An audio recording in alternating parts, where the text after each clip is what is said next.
Driss Nenaï, expert consultant. On travaille pour USAID MEC, Morocco Economic Competitiveness.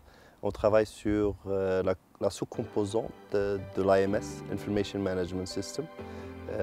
J'ai une formation d'ingénieur génie rural avec un doctorat dans les sciences de l'eau de l'Université de Minnesota.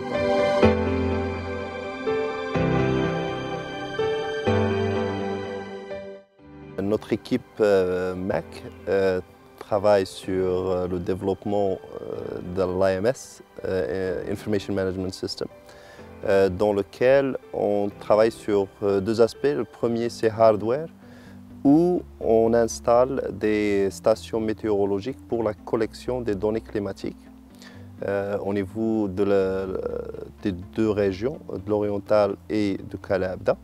Le deuxième volet, c'est le volet software, dans lequel on est en train de développer des bases de données, des modèles hydrologiques qui sont des logiciels informatiques hydrologiques, des logiciels de simulation au niveau des réservoirs, des barrages, et aussi tout ce qui est gestion de l'irrigation au niveau des orvins. Cet ensemble d'outils permettront aux partenaires d'avoir une bonne qualité des données climatiques et aussi une meilleure information dans leurs opérations, dans leurs activités quotidiennes de la gestion des ressources en eau, au niveau des agences et aussi au niveau des orvins.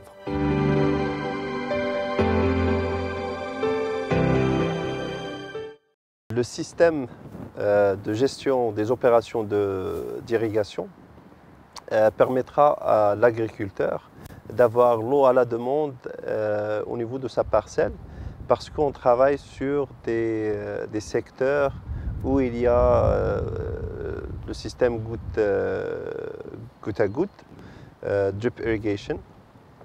C'est un système qui va aussi permettre à l'agriculteur d'assurer et d'augmenter le rendement de la production agricole.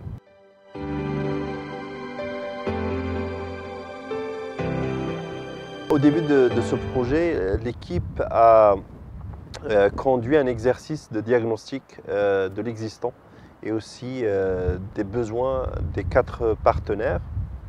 Et c'est comme ça qu'on a développé et on a aussi travaillé avec ces partenaires dans une collaboration étroite pour pouvoir déterminer et définir les outils qui vont être utilisés dans ces opérations, dans leur opération et de tout ce qui est gestion de l'information au niveau des quatre partenaires.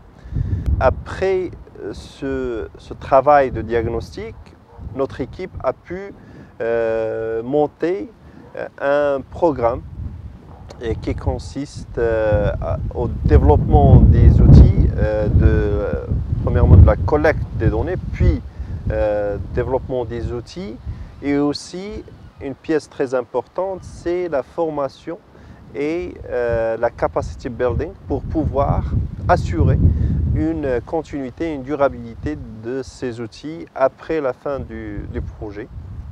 Donc, en gros, ce sont les étapes qu'on a adoptées pour ou bien dans le développement de cette AMS.